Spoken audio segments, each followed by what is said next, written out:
Hi అండి, అందరికీ నమస్కారం. నేను ఇప్పుడు చూపించబోయేది లోటస్ ఫ్లవర్ షేప్ జడబిళ్ళలు అండ్ కాసుల పేరు జడబిళ్ళలు. ఈ 2 షేప్స్లలోని జడబిళ్ళలు చూపించబోతున్నాను. గ్లూ గమ్తో OHB షీట్ మీద 8K షేప్ కుందన్స్తో స్టిక్ చేసుకోవాలి. వాటిని షేప్స్ వచ్చే విధంగా కరెక్ట్గా షేప్ వచ్చే విధంగా స్టిక్ చేసుకోవాలి. వాటి కింద గ్రీన్ కలర్ మూన్ షేప్ కుందన్స్ని స్టిక్ చేసుకోవాలి. వాటి మిడిల్లోన క్లిప్ స్టోన్స్ లేదా జర్కన్ స్టోన్స్తోని స్టిక్ చేసుకోవాలి. ఇక్కడ నేను వీడియో లెంత్ అవుతుందని ఫాస్ట్ ఫార్వర్డ్లో పెట్టి చూపిస్తున్నాను. మీరు బాగా అబ్జర్వ్ చేయండి. వాటి షేప్స్ వచ్చే విధంగా స్టిక్ చేసుకుంటే చాలు. ఈ కుందన్స్ని OHB షీట్ మీద అంటించుకున్న వాటిని 1 డే మొత్తం పూర్తిగా డ్రై అవ్వనివ్వాలి. వాటిని అంతా డ్రై అవ్వనిచ్చి నీట్గా సీజర్తో కట్ చేసుకోవాలి. షేప్ వచ్చే విధంగా OHB షీట్ని అంతా కట్ చేసుకోవాలి.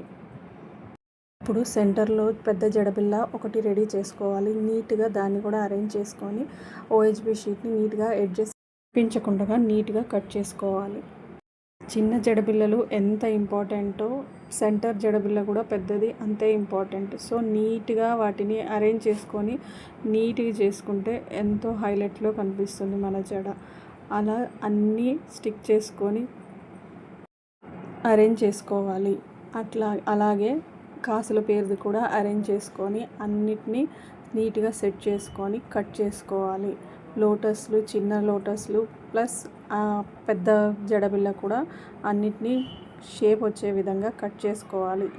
ఈ OHB షీట్ నీట్గా ఫినిషింగ్ లేకపోతే జడబిళ్ళలు నీట్గా కనిపించవు. వీటిని ఎంత ఎడ్జెస్ నీట్గా కట్ చేసుకుంటామో అంతే అందంగా కనిపిస్తాయి జడబిళ్ళలు కూడా. ఆ తర్వాత ఐ షేప్ పిన్స్ స్టిక్ చేసి వ్యాక్స్ షీట్ కూడా స్టిక్ చేసి ఎడ్జెస్ అన్నీ కట్ చేసుకోవాలి.